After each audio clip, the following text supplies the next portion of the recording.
Fala galera, meu nome é Roberta, você está no canal Português na Folha e hoje nós vamos conversar um pouco sobre pontuação. Fica comigo até o final, se inscreva no canal, ative o sininho, curta essa publicação porque ela está bem completa, está valendo muito a pena. Então hoje nós vamos conversar especificamente sobre o uso da vírgula. E qual é a primeira regra que nós temos que saber sobre o uso da vírgula? É que não ocorre vírgula entre o sujeito e o verbo. É uma regra básica, tá? Para compreensão do uso da vírgula. E por que não ocorre a vírgula entre o sujeito e o verbo? Quer dizer, primeiro, antes de mais nada, o que é a vírgula, né? Porque tem muita gente que não sabe. A vírgula, ela é a pontuação utilizada para indicar pequenas pausas durante a leitura. Então, qual é a primeira regra sobre o uso da vírgula? Não ocorre vírgula entre o sujeito e o verbo, porque o sujeito e o verbo são termos que se relacionam de forma direta dentro da oração. Então, aqui nós temos o exemplo, meu amor come. E o segundo exemplo, meu amor come. A vírgula utilizada nessas duas frases, ela é uma vírgula fundamental, tá? Ela altera o sentido da frase e ela altera também a função sintática do termo meu amor. Por quê? Porque a função desse termo vai depender exclusivamente dessa vírgula, porque uma vírgula ela pode mudar tudo, tá? Então, aqui na primeira frase, nós temos meu amor como o sujeito da oração. E o que é o sujeito? O sujeito é o ser sobre o qual se faz uma declaração. Então, aqui, ele está ligado diretamente a esse verbo, tá? Então, quem pratica a ação? Meu amor, tá? E aí, a pessoa está declarando. Tá declarando algo sobre o meu amor. Está dizendo, meu amor come. Aqui não, aqui é diferente. Esse meu amor, ele está cumprindo a função de vocativo. E o que seria o vocativo? É o ser ao qual a mensagem é dirigida, tá? Ele designa a pessoa a quem nos dirigimos. Então, aqui a pessoa está falando diretamente com o amor dela. Aqui ela está fazendo uma declaração sobre esse amor.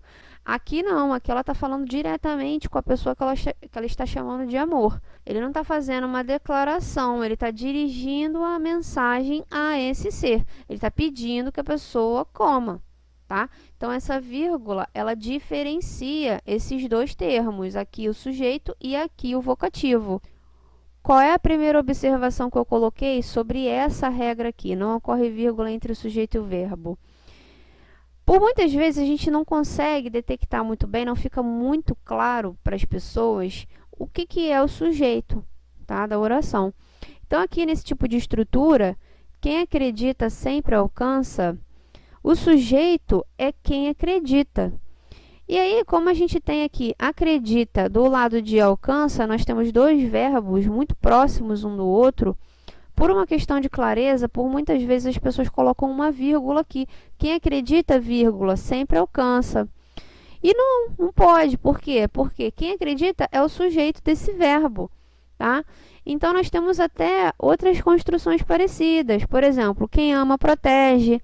Quem não chora, não ama. Quem viver, verá. Então, tudo isso aqui é o sujeito. Quem acredita é o sujeito. E o verbo desse sujeito é alcança, tá? Então, não se separa com a vírgula. Então, nesse tipo de construção, já sabe, não caia nessa pegadinha. Aqui não coloca vírgula. Uma segunda observação. Quando o sujeito é longo, o sujeito longo e a vírgula. Por quê? Porque, às vezes, o sujeito é muito longo e as pessoas perdem a noção, né? De onde começa, onde termina esse sujeito e acabam colocando uma vírgula pela necessidade de pausa. Então, um exemplo, os alunos que quiserem prestar vestibular e entrar na faculdade devem se inscrever para a prova. Aqui nós temos os alunos que quiserem prestar vestibular e entrar na faculdade, tudo isso aqui é o sujeito, tá? O núcleo do sujeito é alunos, mas toda essa parte aqui, desde o hoje, né, o artigo, que determina esse nome, até na faculdade, tudo isso aqui é o sujeito. Então, você não deve colocar uma vírgula separando esses termos, porque a relação deles é direta, como eu já falei. Qual é o segundo tópico?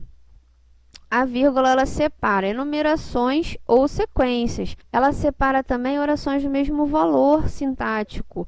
E aí a gente vai ver depois as orações coordenadas. Por enquanto, para ficar mais claro, eu coloquei esse tópico aqui e depois eu vou adentrar as orações coordenadas e nos próximos vídeos as orações subordinadas também. Então, exemplo, concluiu a prova, o trabalho e a apresentação.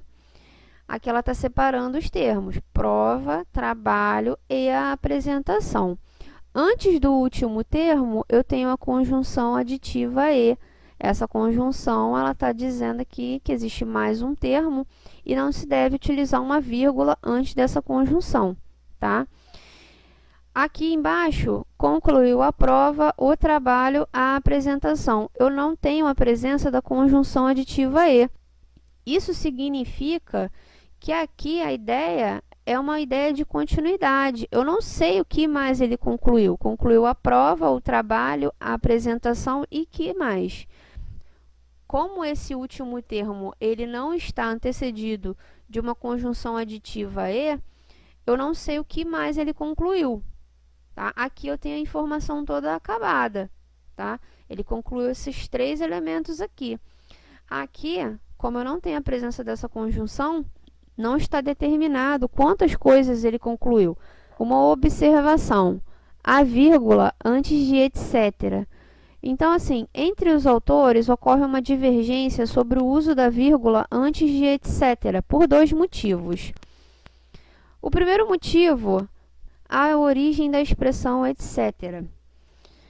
Então, assim, etc. é uma expressão latina que significa e outras coisas, que mais? E as demais coisas. Então, assim, esse et aqui, ele equivale à conjunção e, né? Lá do latim. Então, como esse et equivale à conjunção aditiva e nós sabemos que não deve ocorrer vírgula antes da conjunção aditiva e, o aconselhável é não utilizar uma vírgula antes do etc. Então, no seguinte exemplo, ela comprou muitas coisas, feijão, arroz, macarrão, etc. Aqui, essa vírgula não foi utilizada, tá? Porque entende-se que esse et de etc. e outras coisas é o e de adição, né? Só que é o e originado lá do latim. O segundo motivo é a defesa de que o termo deve ser entendido como um elemento da enumeração, devido à falta de noção histórica por parte das pessoas. Ou seja, como as pessoas não sabem que esse et aqui equivale ao e de adição, né, no português, como as pessoas não têm essa noção histórica, entende-se que esse etc. ele compõe mais um elemento da enumeração. E aí é possível sim utilizar uma vírgula antes dele. Ela comprou muitas coisas, feijão, arroz, macarrão, vírgula, etc. O que é aconselhável? Eu não aconselho utilizar a vírgula antes do etc., embora essa vírgula seja facultativa. Conhecendo a origem do termo, eu acho correto que ele não seja precedido de vírgula, tá? Mas é uma vírgula facultativa, existe essa diferença, existe essa divergência entre os autores, tá? Uma observação também. O etc. é uma abreviação, portanto, ele deve ser seguido de um ponto, mesmo que ocorra no meio do período. Toda abreviação, ela é seguida de um ponto, tá? Então, por mais que fique estranho aqui, eu deveria ter colocado até em preto. Por quê? Esse ponto, ele faz parte do termo todo. Ele sempre vai vir junto desse ponto. Exemplo, ela comprou muitas coisas, feijão, arroz, macarrão, etc. Depois foi para casa. Então, esse ponto aqui, ele está junto do etc. Ele não se separa do etc. Então, essa estrutura aqui, ela é perfeitamente cabível, está correta. Que mais? As vírgulas, elas separam o vocativo. Então, o que que é o vocativo? Ele designa a pessoa a quem nos dirigimos, sabe? Ele está aqui eu estou me referindo a uma pessoa específica, eu estou falando com essa pessoa. Então, eu estou chamando ela, eu tenho sentido de evocar, tá? Minha querida, a vírgula é importante, eu estou falando com essa pessoa aqui, tá? Minha querida, vírgula, a vírgula é importante. Bom dia, Juliana. Olá, amigo. Ou então, oi, amigo, tá? Tudo isso é separado por vírgula. Obrigada, Maria. Sei lá, obrigado, João. Também separado por vírgula. Tudo bem, Ana? Filha, venha aqui. Tô chamando a pessoa, filha, venha aqui. Por favor, venha. Aí aqui, no caso, a gente tem uma locução adverbial, tá? Aí aqui embaixo eu juntei os três. Filha, vírgula, venha aqui, vírgula, por favor. Então, esse é o caso do vocativo, tá? Também é separado por vírgula. A vírgula, ela também serve para indicar a elipse de palavras. O que que é elipse? É supressão. Então, ela é utilizada para indicar a elipse de palavras, a supressão de certas palavras, especialmente os verbos. E aí a gente chama de vírgula vicária, tá? E aí, qual é o sentido disso? Vicário, ele tem a mesma origem da palavra vigário, que significa o que substitui, é o cara lá que substitui o padre, tá? Ou seja, a vírgula vicária, ela substitui a palavra que sofreu a supressão. Então, assim, da mesma maneira que existe a vírgula vicária, que é o caso aqui, existe também um verbo vicário, que é um verbo que substitui o outro. É um recurso utilizado na língua para não se ficar repetindo palavra, tá? Porque precisa, na hora de você estar escrevendo um texto, você deve utilizar recursos para que seu texto seja fluido, para que as informações ocorram de forma harmoniosa. Então, não convém ficar repetindo um monte de palavra, um monte de termo. Então, você pega um verbo, substitui esse verbo por outro com o mesmo sentido, ou então, ao invés de repetir o mesmo verbo, você coloca uma vírgula, e aí essa vírgula ela vai indicar a supressão desse verbo, para você não ficar ali repetindo o termo desnecessariamente, entendeu? Então, assim, exemplo, Maria estudou para o vestibular, Ana para o concurso. Aqui essa vírgula, ela está indicando que a supressão do verbo estudou. Maria estudou para o vestibular, eu poderia colocar aqui muito bem. Ana estudou para o concurso. Mas tem necessidade? Não, não tem necessidade, porque assim, o movimento natural é que a gente economize as palavras, sabe? Se comunique melhor utilizando menos palavras. Assim, a comunicação ela fica um pouco mais clara.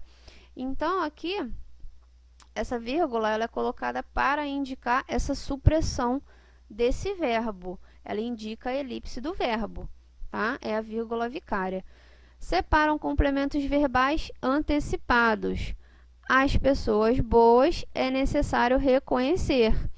Qual é a ordem natural? É necessário reconhecer as pessoas boas. Reconhecer, verbo transitivo direto, que se liga ao seu complemento, pessoas boas, sem utilizar uma preposição, ele se liga de forma direta. Então, é necessário reconhecer as pessoas boas. Só que aqui no caso, esse complemento verbal, que é o objeto direto, ele está antecipado, ele não está na sua ordem natural. Como ele está antecipado, ele vem separado por vírgula, tá? Então, é necessário reconhecer. As pessoas boas é necessário reconhecer. Entende? Que isso aqui é o complemento desse verbo. Ele foi colocado numa posição que não é comum. Ele foi aqui antecipado, ele foi colocado no começo da frase. Então, um outro caso de vírgula. A vírgula ela também é utilizada para separar os topônimos nas datas. O que é o topônimo? É o nome do lugar. Então, assim, Rio de Janeiro, vírgula, 19 de janeiro de 2024. Essa estrutura aqui, essa vírgula, ela sempre vai acontecer, tá? Sempre vai ocorrer. Separa os topônimos das datas. O nome do lugar das datas, tá? Eu fico por aqui. No próximo vídeo eu vou falar sobre as orações coordenadas e a vírgula. Eu vou dar uma ênfase, um destaque, fazer umas observações sobre a conjunção aditiva e, sobre a conjunção adversativa mais. Também vou falar sobre as orações subordinadas. Também vou falar sobre as orações adverbiais e sobre as orações reduzidas nos próximos vídeos. Eu vou ter que separar os vídeos para não ficar muito comprido, tá bom? Então, espero que tenha ajudado. Se inscreva no canal, ative o sininho e tchau, tchau!